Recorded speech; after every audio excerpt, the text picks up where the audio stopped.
Good Woche. I'm going to start off with a story, and as it's Motzei Shabbos, Motzei Shabbos Shmos, the story reads like this. The story has appeared in several places. This is with the most detail which I found. So one time, our Rebbe is sitting with Reb Shmuel Levitin in the presence of the Frierdiker Rebbe. Our Rebbe asked Reb Shmuel Levitin if he heard in Lubavitch, back in the town of Lubavitch, did he hear things about the Tanya? Because the Rebbe says, I'm intending to publish a sefer of material about the Tanya, and so I'd like to have your input. So now this is actually those who have been following. There's just been published this 2-volume beautiful work on Tanya, which the Rebbe had kind of described this project 70 years ago. They wanted to print a Tanya, which should be similar to like this style of a Gemara, with the commentary and with sources, and that was finally published a couple of months ago, and many thousands of copies have been sold, highly subsidized also. So that's probably what the Rebbe was talking about. So this is going back, well, easy 70 years. And so the Rebbe says to Rav Shmuel Levitin, he's publishing a volume about the Tanya, and could you tell me some information? So Rav Shmuel says the following. There was a family called Klatskin. There were Rabbonim, they were in several places, he says in Lublin and others. So their father learned together with a friend or with a brother, in the yeshiva of the Chassam Sofer in Pressburg. One day they left the yeshiva in Pressburg and they came to Lubavitch, to the Tzemach Tzedek. And they wanted to hear Chassidus from the Rebbe. At that point, for whatever reason, the Rebbe wasn't saying Mamor Chassidus. One day there was a simcha in Lubavitch, and the Rebbe was there, that's a Tzemach Tzedek, and he said a maimer. For whatever reason, these Klatskin brothers weren't there, and so they missed the maimer, and they were very upset. They went into the Rebbe and they complained, and they said that the fact that they had missed on hearing the maimer. So the Tzemach Tzedek says to them, they should learn Tanya with Reb Hillel Paritcher. He was there apparently. So he said, go to Reb Hillel. These were great Talmidei Chachamim. He told learn some Tanya with Reb Hillel Paritcher. So they said to the Tzemach Tzedek, Reb Hillel is a klisheni, and klisheni ain't a mavashel. In other words, they want to hear Klirisha from the Rebbe himself. So the Rebbe answered, Reb Hillel is taka klisheni, aber it's yatziledes bei. It's got the scalding heat to it. And so that was the conversation. And then Rebbe Hillel indeed sat down and learned Tanya with them. And they learned the first pedicure in Tanya about tzaddikim bein rishoyim. So Rebbe Hillel explained what is a Rebbe. And he says the following: Beinani is gvul, tzaddik is bli gvul. What is a Rebbe is bli gvul b'teicha gvul. That's the point which is sharing. And the Shmuel Levitin, when he told this story, so the Rebbe, the Frierdiker Rebbe, shrugged his shoulders. However you learn pshat, in the shrugging of the shoulders. But this was the word which he said. And I saw there's a biography of the Rebbe. I saw a biography where they bring this story, and they're thinking, what's this thing about Yad Ledes Bey? And the way they had written is that Yad Ledes Bey is cooks, even if it's a klisheni, which is not true halacha. So that's not the pshat of the story. I discussed this a couple of years ago. Dovshin Pei Base, I have the when it was in the summer of Pei Base, we discussed this story, and the word is not talking about Hilchas Shabbos, but you have in Hilchas in Yeredeya, it comes up this inyan that a Yad Ledes Bey can cause possibly a certain degree of interaction, a kind of belia. And this is so interesting what Rabbi Hillel explains to them. They wanted to hear from the Rebbe, and the Rebbe sent them to Rabbi Hillel, and they said he's not a clearician.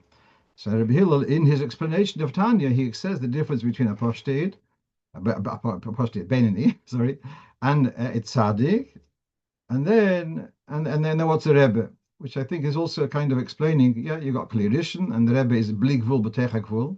He's able to reach into a chassid, and that was their time. And the Rebbe is the clearician, is mevashel, would penetrate. And he's saying he does it, he may not be able to do that, but there's still some kind of power. Okay, why am I bringing up this story now?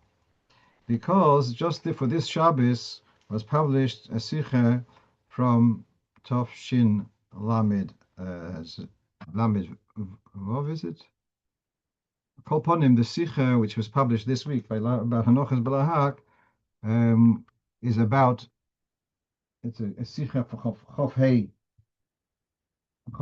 Tevis Shabbos, and the Rebbe talks about it's in between Chof Dal Tevis, is the Alter Rebbe's Yortzeit, and Yud Shevat, which is the Friedrich Rebbe's Yortzeit.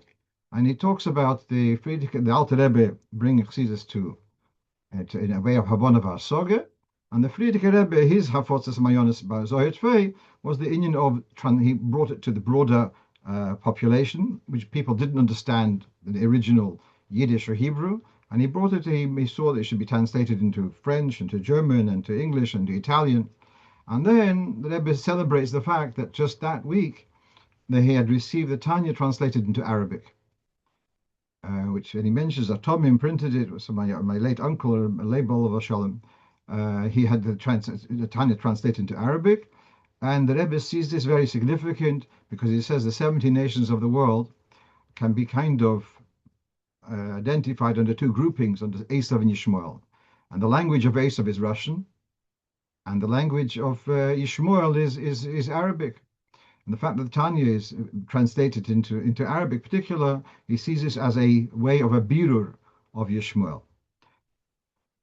The Rebbe shall say to be bekorev akalponim. So in that context, the Rebbe in that sikha talks about translations.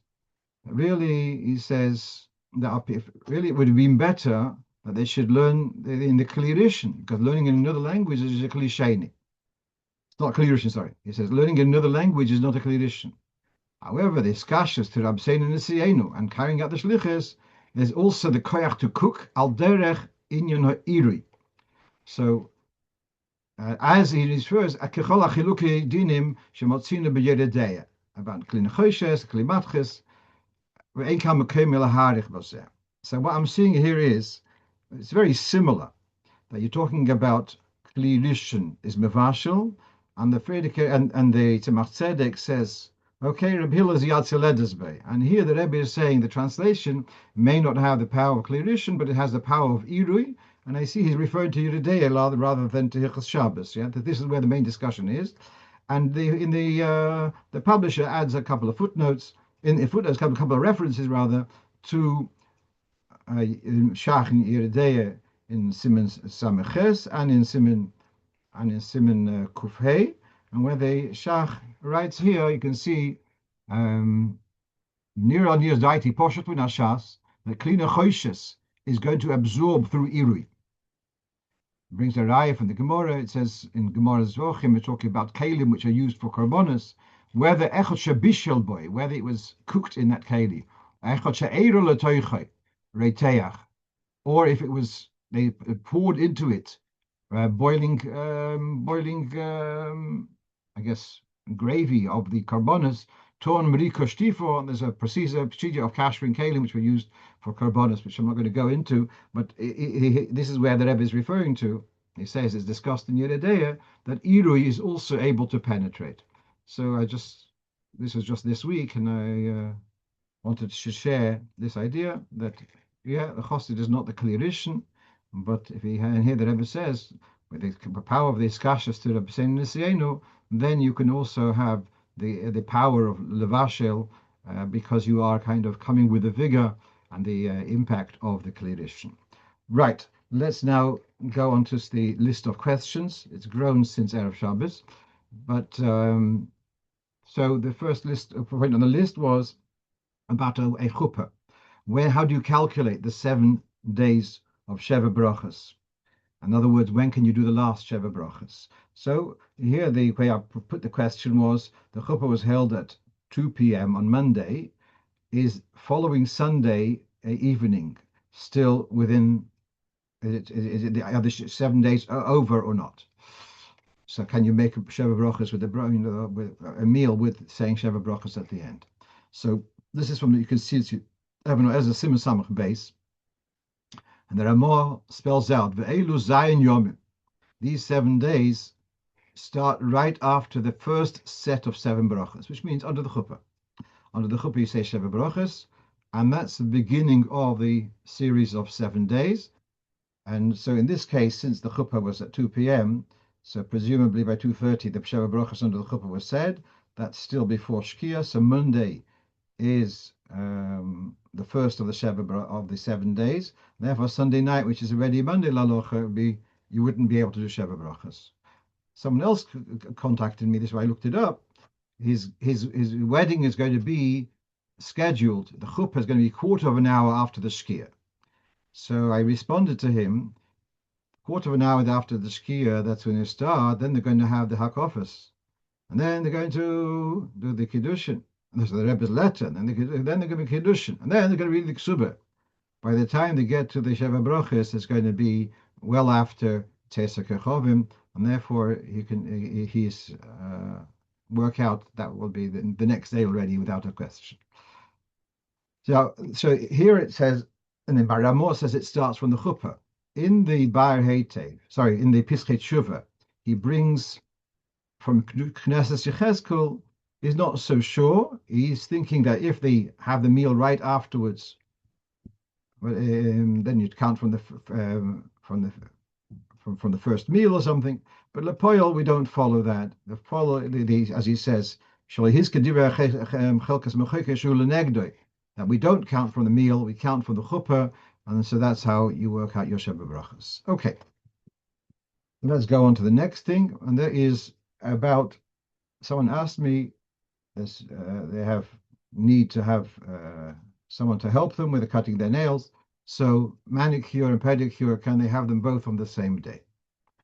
So this is written in Shulchan Aruch, and Alter Rebbe's Shulchan Aruch, and Siman Reish Samech, which talks about the preparation. Reish Samech, in the preparations for Shabbos, and he says that there are those who are particular not to cut the fingernails and the toenails on the same day because of chashash sakana. And the sources given to the Magid Meshorim.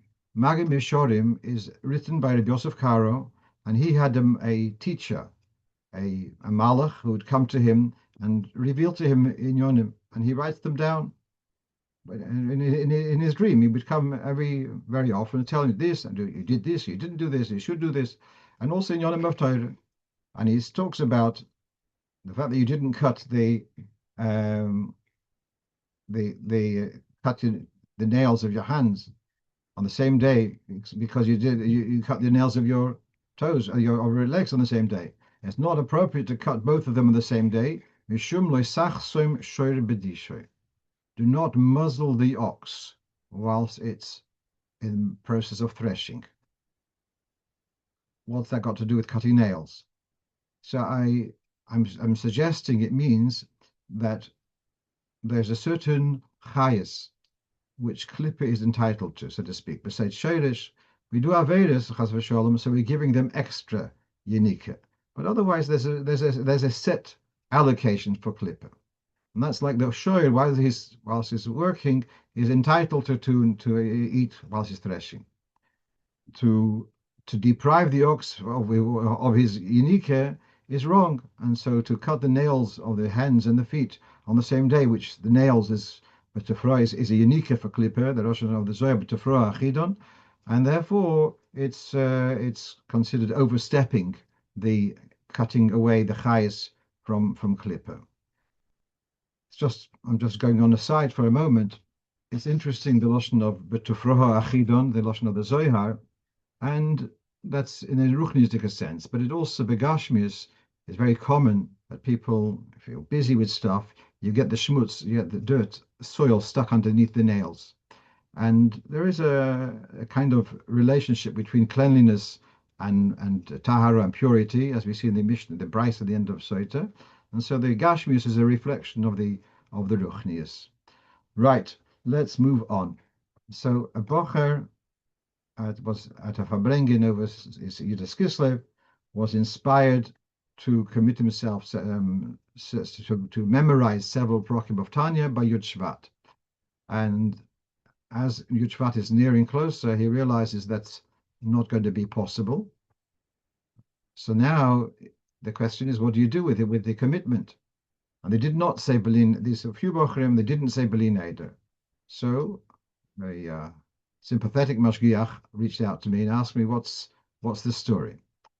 So here you have from the Sefer Kol Nidre, which I've mentioned several times in the past, and he has two paragraphs. Paragraph Ches says the following: if someone undertook to learn a specific inyan on a daily basis, and then he regrets making that commitment because he has other commitments, other learning commitments, and the other areas are more appealing to him, and this is finding it not so appealing. So he says he's allowed to be mataneder. Then he says, if a person made a promise to learn a vow to learn X amount of hours per day, some poskim say you can't be matir such a neder unless the Bezdin really see that it's impossible for him to keep up. Others say you can be matir such a neder. So just to explain there seems to be a little bit, they're not the same. The rulings are different. So the first ruling is he's learning this inyan, and he's saying, I can't learn this inyan, I want to learn a different inyan. It's not diminishing his limud Torah. It's just which area he's focusing. On this, he says, this area, that area, one can be mekel. The second example, the second question was, he wants to diminish the amount of time he's going to learn Torah. He made a commitment to learn Torah X amount of hours, and now he wants to learn less. So that is the whole reason why we have to ask a person for Hatoras Nedorim. We have to ask, what is your vow about? Because sometimes the vow is something which we cannot be matir. And therefore he's saying, no, a person wants to have less hours or diminish his commitment to learning. It's not really something which is so easy to undo, unless the Bezdin sees that it's a genuine need, that he cannot cope with such a large commitment, then the Bezdin would be able to matir neder. Others are a bit more lenient. So that's the difference over here. So with these bochurim, so they're seeing that they are not coping because they have other commitments in their learning, and then that's so it's if they're not learning Tanya they're going to be learning other stuff. So it's not to diminish in learning Torah, it's rather than to focus on other areas, and therefore then one can be matir neder. I want to just share with you. I once got a question, a woman from France. She wanted to be matir neder for something. So I asked, what was the neder? Well, the neder was to keep Shabbos. But I said, why do you want to be matir neder? Because my husband is very upset about it. And so now becomes a question. She's asking for Hatoras Nedorim and to be matir neder, that she should be allowed to join him in Chilul Shabbos. Unfortunately, we could not accede to that request. So that's the importance of asking before being matir neder, that one doesn't have to be all three, but one of the three people who is going to be giving Hatoras Nedorim has to be aware and has to be knowledgeable that that kind of neder can be absolved. Right. Here, the next thing is very interesting discovery for me. So here's the scenario is the following. There's someone who davens carefully, is very into his davening, and he sometimes will start Shmon Esrei, perhaps with a minyan. Probably he starts in ahead of them, and he sometimes stops to think, and By the time he's up to Mechaya Mesim, from the quiet Shemona Esrei, the Chazan is up to Mechaya Mesim, the Chazoras Hashaz. So now he's asking, can he join in to say Kedusha? So he didn't. So now, so we're going to learn this siman, this halacha in Siman Kuftes about being a tandem chazan, being a chazan and saying quietly along with the chazan. So you have this. Where Moshe, it says in the Tosfos that Rabbeinu Tam, he would daven sometimes a bit slower than the minyan, and he waited by Shira Chadosha to answer Kedusha, and then he started his Shemona Esrei. So it looks like, unlike the minhag today, you have to wait for the Rabbonim, yeah? As you know, the famous word, Al Shleisha Dvarim Ha'olam Oimed, yeah, Al Ha'emes V'adinu Al Hashalom. Yeah, you heard this before. Al Shleisha Dvarim Ha'olam Oimed. This is the end of it's a different Yerso, it's the end of Perik Aleph, Perik Ovis. The Olam is standing and waiting for the Rov. Al Ha'emes, you should say Hashem Al-Kechem Emes. But Al Hashalom is that you should say Esa Shalom. And Al Adin, there's what I'd ask a Shaila. Okay, Akoponim, so here we have in Siman Kuftes. So, if you have to start, for your not time pressure, you have to start Shemona Esrei, and you're starting together with the Chazan. When the Chazan reaches Nakdishach, or to Nekadesh, depending on the Nusach Ashkenaz, so you will say word for word with the Chazan. You'll say Nekadesh together, or Nekadishach together with the Chazan. Although a yochid, as in standing on as your own, davening on your own, you would not say Kedusha inside your tefillah. But now that you are saying it together with a chazan, you're no longer called a yochid. As I said before, that's why I'm coining the phrase a tandem chazan. You're davening together with the chazan as if you are accompanying another quiet chazan. And therefore, you should also continue to say word for word, etc. Okay. Then it says the chol zeh, this procedure of davening as a tandem chazan is only where you are under pressure to daven, to start davening now, because shmichas gula l'tefillah, you're ready to shad gal yisrael, etc., or because the time is running tight. But if you're not pressed, then don't start together with the chazan and to say kedusha with him. Why not? Because lechatchila, it should be interactive. You're meant to hear the chazan prompting. He says nakdishoch or nekadesh, and then you will say kodesh kodesh. He will say lemosa meshabchim emrim, and you will say boruch. He will say kotchakosu lemer, and you'll say yimlich. That's the correct procedure. And since when you're doing it as a tandem chazan, you're going to have to say everything. Therefore, it's not advisable to take this route. That's what the Alter Rebbe explains. Which is interesting because according to Minhag Arizal, you say everything.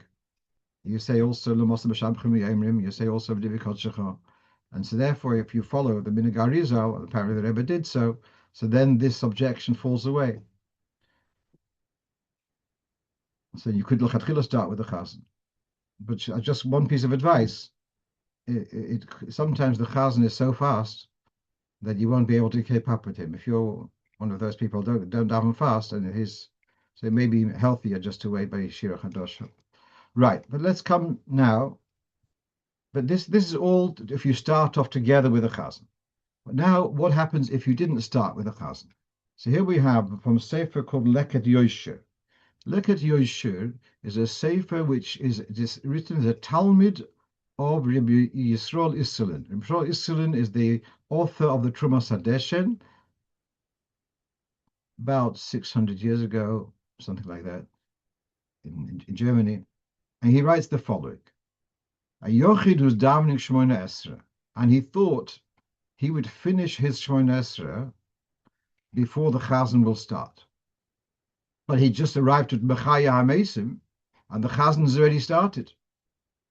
So then he cannot wait. Now he's doing Mechaya HaMesim, and here's the Chazan starting Baruch Atah Hashem Elokeinu Melech Avosinu. So he says you shouldn't wait until Mechaya HaMesim and join in. Rather, just daven, continue where you're doing. And in other words, you'll miss out the opportunity to say Kedusha. So that seems to be saying that what this gentleman is asking would not be okay, because in other words, it seems to be that this heter to say Kedusha together with the Chazan is only as what I call the tandem Chazan. But if you are not, because you started earlier, it seems to be not okay. Then we look here further, we have in the Mishnah Brura, in the Bir Halocha, and refers to the El Yorabba. Now, just to clarify, we have said this before, Rabbi Nissen Mangel told me that once the Rebbe corrected him, he referred to the Sefer as Eliyahu Rabba, instead of the name is Elyo Rabba. And I think the reason is because Eliyahu Rabba is the Braisa, Tonadve Eliyahu, and it's Talve Eliyahu Rabba, and Tonadve Zuta, and there are people who have accustomed to learn it on every Motzei Shabbos. That's the Eliyahu Rabba. And then the Sefer of Elyo Rabba, V'Yod Shapira, which is a commentary on the Levush. So to distinguish between the two, it's referred to as Elyo Rabba rather than Elyo Rabba. Good. Al-Kapon in the Mishnah Brura, the Halocho says that it's okay even Lechatchila. That which the Maramo is not so keen, and we saw the Alter Rebbe is not so keen Lechatchila, it's okay. Then he says, but if you started before the Chazan, and because of your kavona, your great kavona, prolonged kavana, or whatever reason, and then you happen to coincide with the Chazan, or the other way around, that you started after the Chazan. But the Shliach Tzibur took his time, whatever it is. They say you didn't start together with the Chazan, and it comes then you're now at the same time. So Mashra Minei, that's only b'diavad, not a lechatchila. So he says it is okay, but to b'diavad. Now, here comes a very interesting thing. So then what we've seen here is, it looks like only if you are a tandem Chazan do you have license to say Kedusha together with the Chazan. Then the Shulchan Aruch says, what about if you are davening Shachris and the Chazan is davening Musaf? And can you be a tandem Chazan and you're davening Shachris and he's davening Musaf, and you're going to want to say Kedusha together with him? So you're going to throw in a Keser, I guess, or an Aritzach if you're davening Ashkenaz. So there are those who say it's Kedusha Shoinus, but the Halocha is not so. Halocha is you can join in because it's considered the same Kedusha. Then it goes on to say, but what happens if the Chazan is on for a Kedusha in Yetzer or in Volotzian, yeah, and then everyone responds Kaddish, and in that's how they do it, yeah. So now, can you respond there? You're in the middle of Shemon Esrei. There, they are in the middle of a Volotzian. Can you do that Kedusha in the middle of your Shemon Esrei? So they say, no, that's really not considered the same Kedusha. Fine. So together with Musaf and Meshachris are compatible, but in the middle of your Shemon Esrei with Yotzer or your Volotzian is not compatible. Fine. Now this is a bracket, as we know, the Alter Rebbe puts stuff in brackets. These are things which the Alter Rebbe is mechadash. From here you learn. Shehayochid keshemagia betfilosei nevir chasat hakodesh yochil lanu es kodesh im hatzibur afal pi shehu lo yomar lo shoma nekadesh v'lo nakdishach l'pi hashatz. He didn't hear the Chazan's prompting, not nekadesh or nakdishach, and he can still say kodesh with the tzibur. Why? Because of all that Sin you said he can't because it's not Kedusha Shabbos, but there's no Nekadesh over there, and that was your only problem because it's not the same Kedusha. Well, if it's in Kedusha as in before Ata Kodesh, then he can join in. So I don't understand. I was very confused. Before you said that better if you're not pressed, better wait and before by Shira Chadosha. Lo yaschil mashatz, yeah, better wait. And here is saying you can say it together with the Chazan. So it doesn't seem to be working the same thing. V'yesh loymar, the way I think, at least Hashkafa Rishon or Hashkafa Shniya is the following. There's two mahalchim here. One is to be a tandem Chazan, and that was discussed earlier. And that doesn't seem to be so recommended. Here, he's not a tandem Chazan. He's just going to say Kodesh, Baruch, and Yimlech. And that he says you can do in the middle of Shemona Esrei. In other words, in the right place, just before Ata Kodesh. So that you can do. So the answer to this gentleman who's Ma'idich B'Tfilah is that he can answer Kedusha, Kodesh, and Baruch and Yimlich. He can answer in the middle of his Shemona Esrei, as we see over here in this Chiddush of the Alter Rebbe. It's not the same as answering the whole Kedusha, which is the tandem Chazan, and the difference would be very significant in Nusach Ashkenaz. That if he is a tandem Chazan, so then he's going to say, "If you are doing this yeah,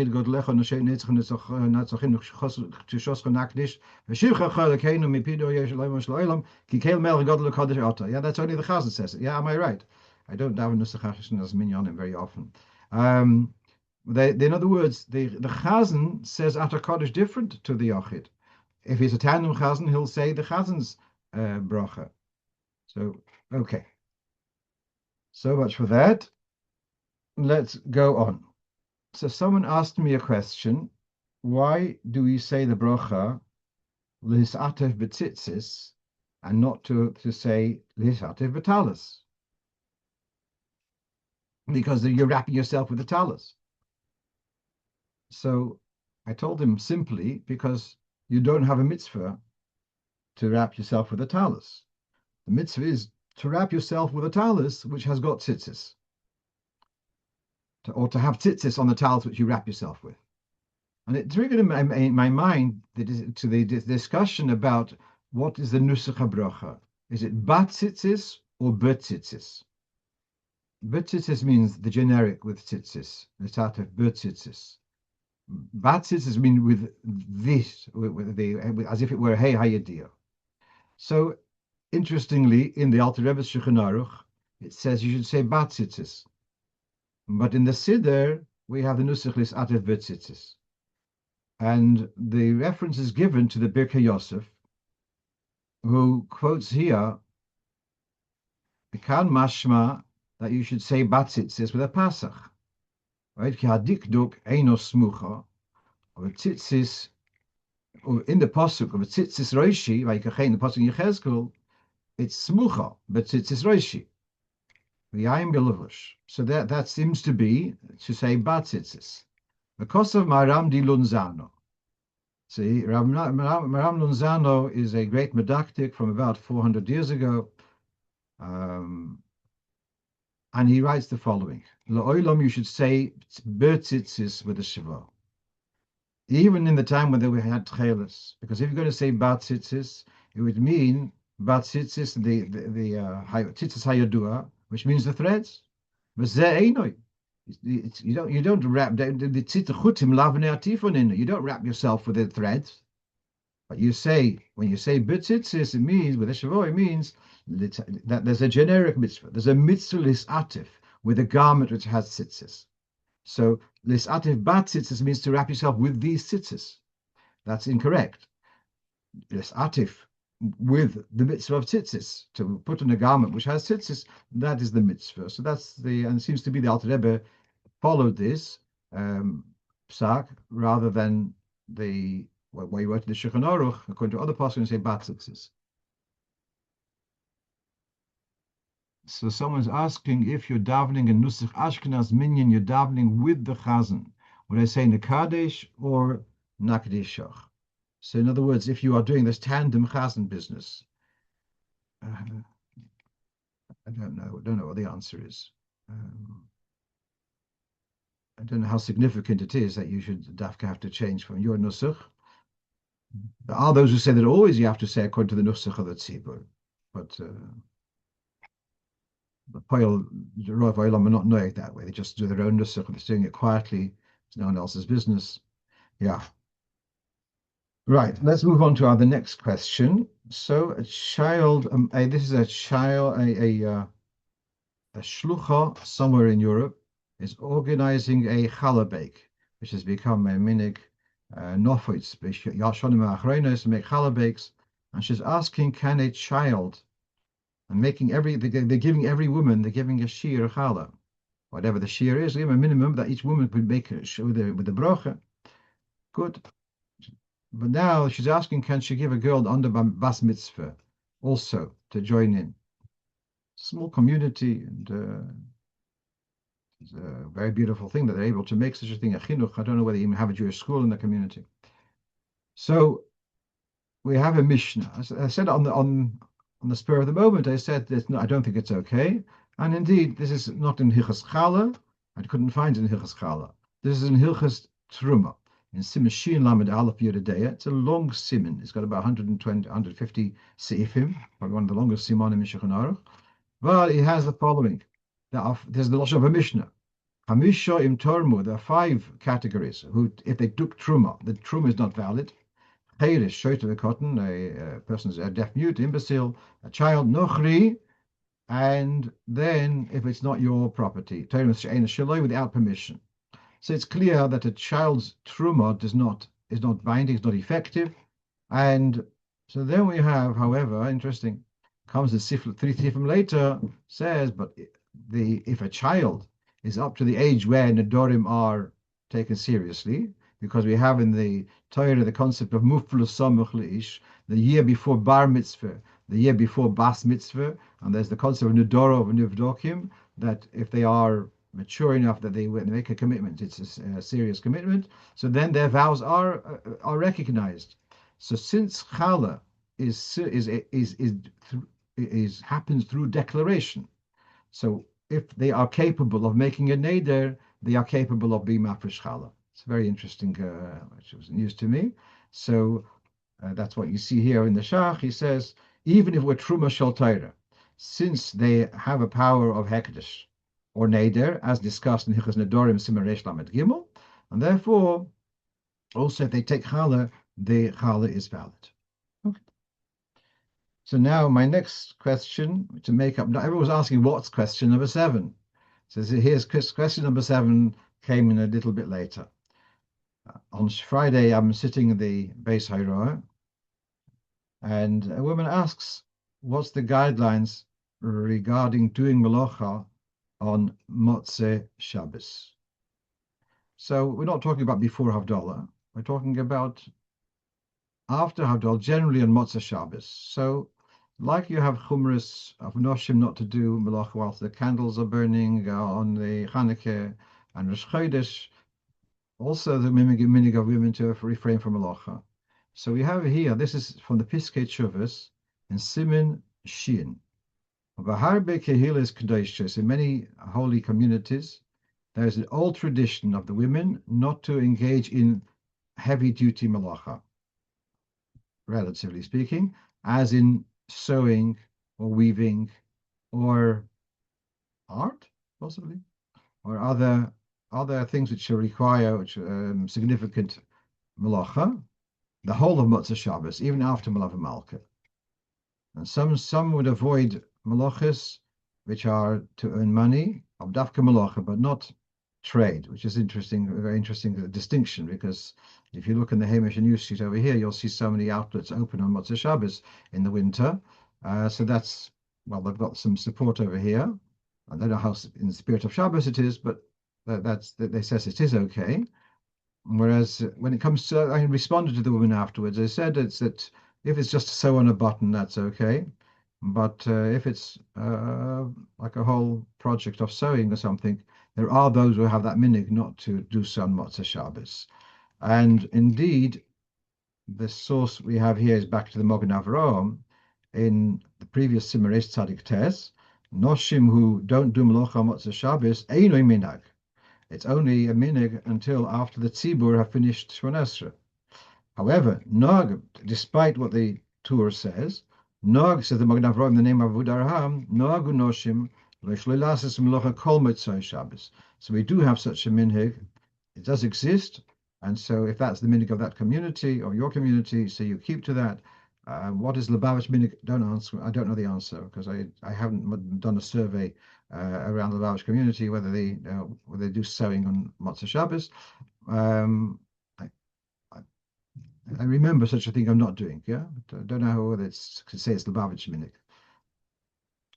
What they do say is that, as far as doing laundry, nowadays it's not an issue because laundry is not like standing by the and scrubbing with a board or something. It's just popping it into a machine and pressing a couple of buttons. For me, if I would do that, it would be very hard work because I don't know how to do it. But for women, for them, it's not considered melecha kaveda. Right, let's move on. So now a question which no one asked me, but I came across this a very interesting thing, and I wanted to share it with you. The Gabe, before he starts calling up the Kohen, so on Shabbos is on the weekday it's so why is there the difference between Shabbos and Yom Tov on the one side, whereas V'yazav Yogim Yeshia, and in the weekdays it's V'sigol V'sirah. So what you have on the screen is a sefer called the Divrei Koheles, written by someone called Reb Shlomo Geiger, who lived, I believe, in Frankfurt. And his mission, his whole sefer, he calls it Divrei Koheles because Koheles is another name of Shlomo. His mission is to explain and give sources for the Minhag Frankfurt, which sometimes are different to other minhagim. And so meanwhile, there's lots of very interesting insights here. And he says, the Levush says, on Shabbos, on weekdays that we don't have the paragraph Ava al HaKoil, because people have to get to work. And the Chazan starts Tegolem. And by the way, there's a ha'or of the Rebbe that is it V'sigole or V'sira or is it Tigole V'sira? It's interesting here it's Tigole. And the Rebbe says to check up the Yaakov Emden Siddur, Ve'ene Tachas Yodi. Doesn't have the Yaakov Emden Siddur handy. In my Siddur, I did have access to the Yaakov Emden Siddur. It's V'sigole, which is an interesting question. Why is it starting off V'sigole? Someone wrote to me on Friday, actually. It's understood that this is a continuation of Harachamim. What's the last third paragraph? I call upon him. It's a continuation of the paragraph which was said just before. At any rate, so the Divrei Koheles says that the Levush does not give a reason why in Shabbos it's V'yazer instead of a Segole. Oh, it's with a vav, yeah. So which is said a mincha and other times when we read the Torah. So he says the following: on Shabbos and Yom Tov morning, there's going to be, after Kriyas Torah, there's going to be maftir and haftarah. And there we're going to say Samchenu, gladden our hearts with the Geula. And therefore, they don't need to say V'segola v'seroi machus aleinu, to ask for Bias Moshiach. They don't need to say it before Kriyas Torah, because it's going to be said at the end of Kriyas Torah by Samchenu, in Birchas Haftarah. But on the weekdays, when you have a Kriyas Torah without Haftarah afterwards, so then you have the bakosha for the Geula v'segola v'seroi machus aleinu b'zman koref. Then you can ask the shaila, if that's the case, what about at mincha on a fast day, where you do have a haftarah and you do have the Samchenu Yonov Avdecha? So you're going to have that. You have 3 brochos instead of 4, but you're going to have the brocha of Samchenu is going to be said. So he gives 2 very good reasons.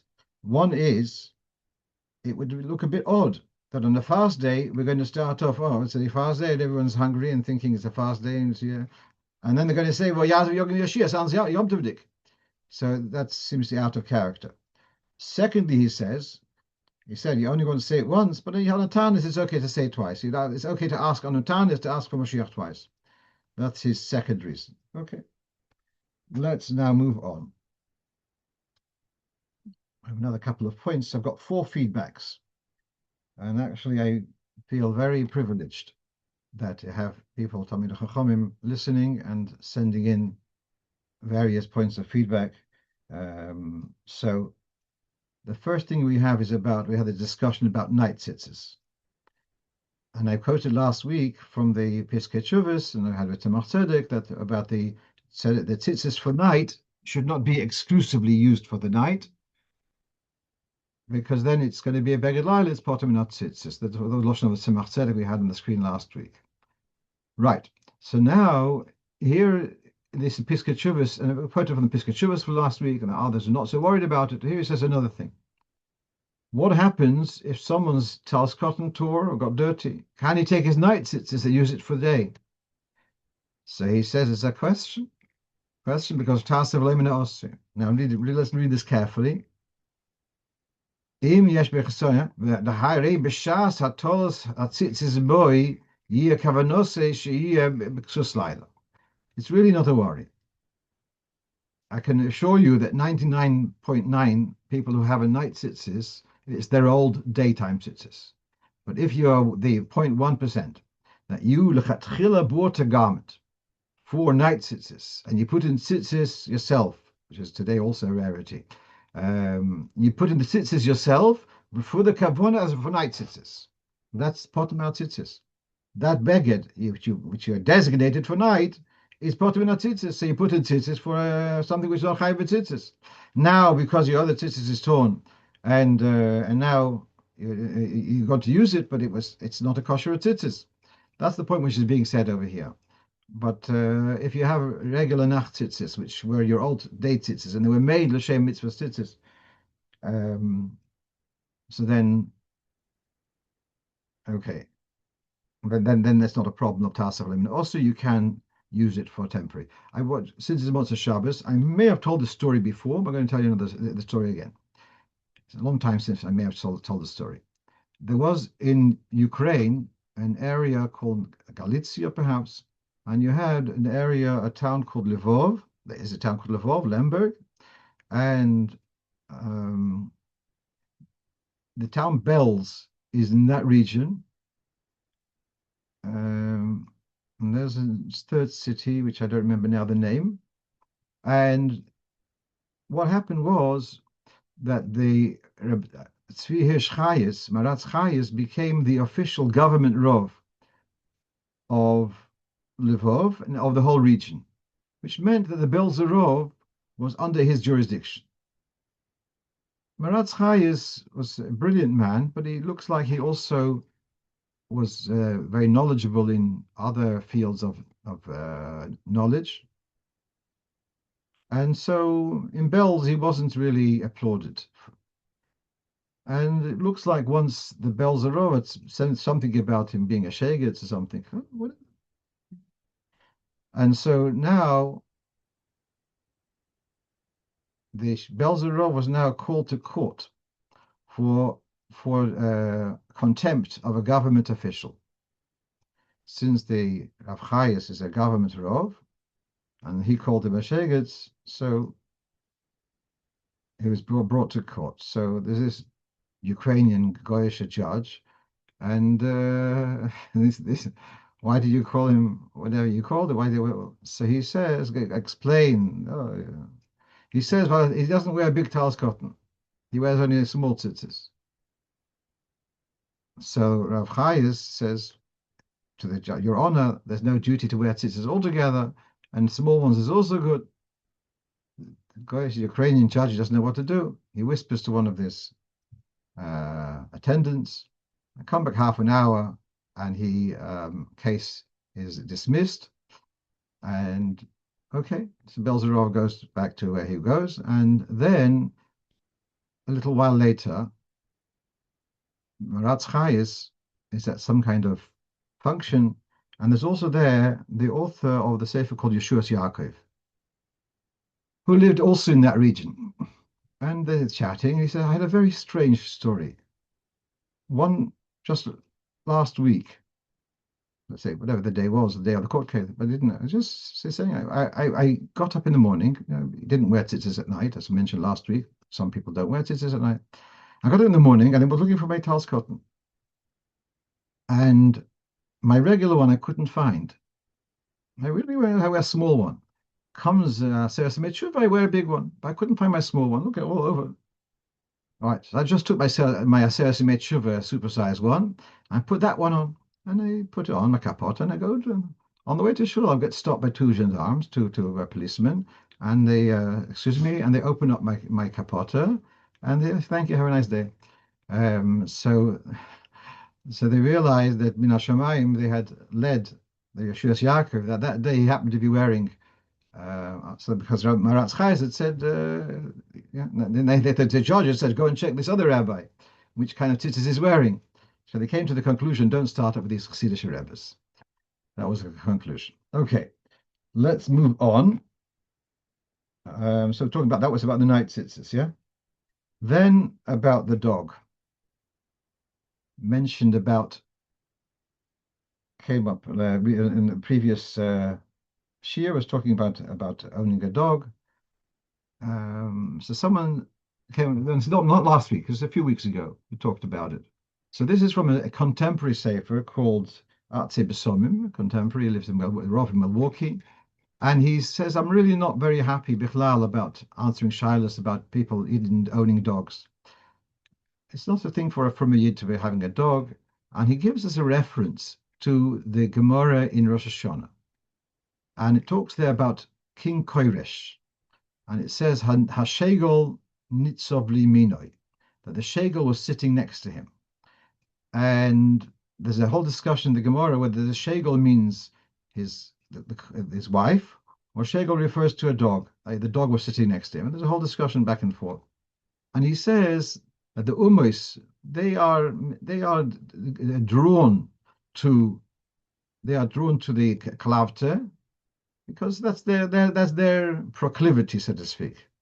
They've got a chibur with a klavte, and this is a chitzonius, and that's a goyisha thing. And so he's saying that this whole idea of, which I'm addressing this again, because it's unfortunately becoming more common, and I'll tell you another story. Rav Moshe Herzson alav shalom went into Yechidus about the opening of the yeshiva in Morristown, and the Rebbe said the following: some Talmidim, whatever their environment is, they will succeed in their learning, but they are a minority.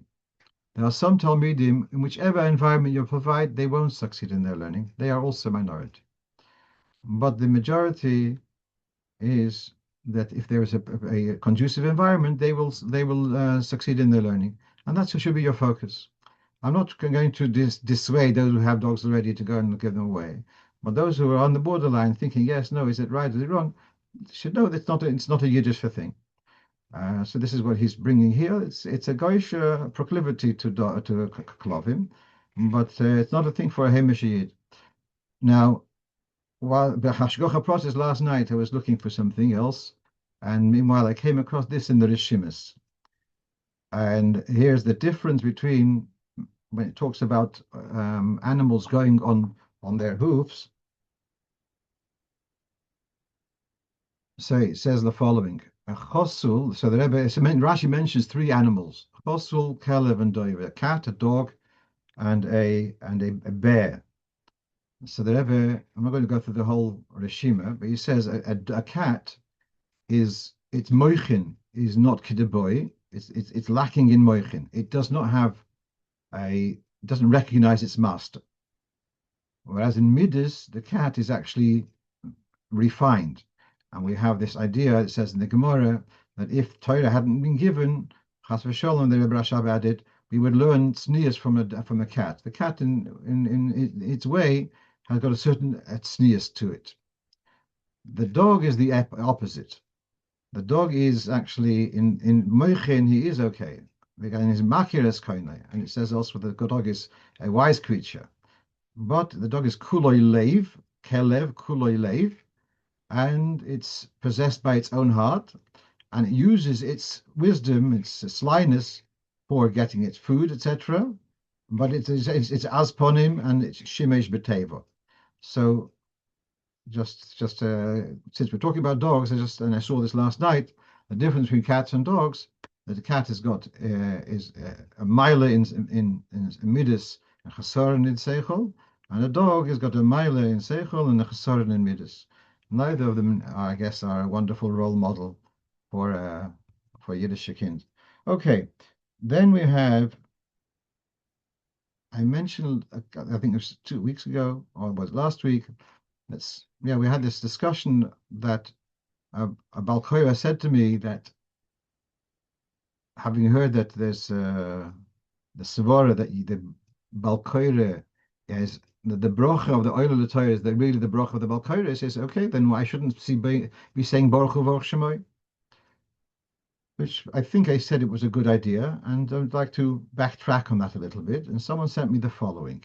Someone from Montreal, he listens to the shiurim regularly, and so he shared with me, this is from the Sefer Mate Ephraim. Now, the Mate Ephraim is published basically in 2 editions, with 2 types of commentary. One is Elef Lamate, Elef Hamogin, and one is from Eichenstein. This is the other one. So I'm just telling you because if you look at the other one, you won't find this comment. This is a ha'ora to a commentary on the Mate Ephraim, and this is in Hilchas, the end of Hilchas Yom Kippur, Tofrish Chav Beis. So he writes the following. Now, as you are familiar, there's a concept of having 100 brochos a day. To get your 100 brochos. And especially on the fast day, you're a bit short of your 100 brochos. And therefore, you listen to Chazos Hashatz and this and that, and then have Kriyas Torah and Haftorah. Somehow, I think it's a Simon Menvov, it goes through how you manage to make up your quota of 100 brochos. So he was asked, I don't even know who it is. It's a note. I don't know who wrote this note. I was asked, should I answer bochur v'och shemoi in the brochos which I hear from the Chazan, if I want to have those brochos to make up my 100 brochos? And after thinking about it, I think it's okay to answer amen. So answer bochur v'och shemoi, sorry, because even when you want to be yoitzer, as in Shrefer and Megillah, as I mentioned last week, that many gedolim hold that you can answer bochur v'och shemoi. I think I mentioned the Sfardim are paskin that way. And so, if you did answer bochur shemoi, as I mentioned last week, the Alter Rebbe is a mesupik, ulai, it's a hefsek between Shem and Malchus. Even though others disagree, the kol can be nidoin didan, it's not a hefsek, and indeed that's the minig on Rosh Hashanah, Kippur, etc. To answer bochur v'och shemoi. Well, people answer after Birchas Hashachar. In the shuls they say brochos, and every Shabbos Yom Tov, even though you want to use those brochos to make up your quota of 100 brochos. Now, I apologize, I did not check this in the Alter Rebbe's Shulchan Aruch and Siman Memvov, where he says you shouldn't answer bochur v'och shemoi. So this might be not correct according to the Alter Rebbe. But meanwhile, I'm sharing that with you, what I had so far. Okay, we have, I think this is the last item on our list, yeah. So, if you remember last week, I'm not going to go through the whole pilpul, but we had a whole thing about a ha'ora of the Rebbe about tzedakah at night, and giving tzedakah before Ma'ariv. And I quoted you from the Sefer B'chadrei Serosecho, which is the correspondence, should we call it, of Reb Leibel Gron alav shalom with the Rebbe, and how he asked the Rebbe about when the Rebbe gave a source for giving tzedakah, possibly it should be before Ma'ariv, and Rabbi Grona gave a reference to Shulchan Aruch Yeridea, and the Rebbe seems to have dismissed it. And I wasn't happy with the way the authors, the editors had presented the discussion, and I think I mentioned last week, my hunch is that this reference to Yeridea wasn't in the original letter. So they should geholfen that we have archivists, and someone dug up from his archive that indeed you can see the letter of the Rebbe, and it's now printed in Chelek Koptes, letter number 11,221. Yeah, amazing. But anyway, this letter, as I mentioned last week, 50th of El Tov Shlamid Dalet, and you can see here the Rebbe gives a reference to from the Shulchan Aruch and Merachaim Tzadik Beis is mashma that you should be giving be Kaino Tefillah. So it should be also before Ma'ariv. V'zil Boso Time Ani B'Tzedek Echzeh Ponecha. Well, the Kislev came before Prietz Chaim that according to the Arizal, one wouldn't give tzedakah deliberately before Ma'ariv. Now, but then the printed letter, as it is in Likutei Sichos, is or Egamkin Shulchan Aruch Yeridea. So you can see what's happened over here. That at first the Rebbe did not have that reference to Yeridea. Rabbi Groner came along and gave this reference to the Rebbe. Initially, the Rebbe said they seem to be a bit contradictory, because here in Erchaim it says Kodim Tefillah, and Yeridea it says Kodim Kol Tefillah. And yet it looks like afterwards the Rebbe said, okay, we should put it in, or Re'eh. I'm sure there's room for further weighing up to understand what the order of the Rebbe is. But the idea that the Rebbe would sometimes take a ha'ora if someone had written in, and then it would be incorporated in the later edition. That was very common. And in my time in 770, I was living in Rebbe's Damas, so it was very often that 2 weeks later or something, in the back of the Kutasichas would be Ashmota, another reference, and it was very often that someone had written into the Rebbe, and the Rebbe then later gave told them to incorporate it. Just but the idea have over that they had there once a reference on the posuk on the term Leitzokim Pamayim Torah, and I had a reference to some medrash or some brayse, and somehow I knew that was a posuk in Amos, so I wrote in to the Mareches, it's a posuk in Amos. So 2 weeks later there was Hashmota, that her reference in the Kotasichas should be almost this and this, or a that medrash ways. So it's okay. The Rebbe sometimes would kind of take in these recommendations and incorporate them in the published edition. That's what I have for you to share with you tonight. And I just want to say that next Motzei Shabbos, I hope to be in the other side of the pond. And therefore, I hope to be able to record a shiur and give you the entertainment from Motzei Shabbos, but not live, but through a recording. Wish you all a good tavoch, and should be b'suras teves, shuas v'nechomes, and Yo Hanovi, Vasas and the Geula, Shlema, Mashiach Sekeinu, Meher Yom Mamash. Amen. Good work. Oh, come up now.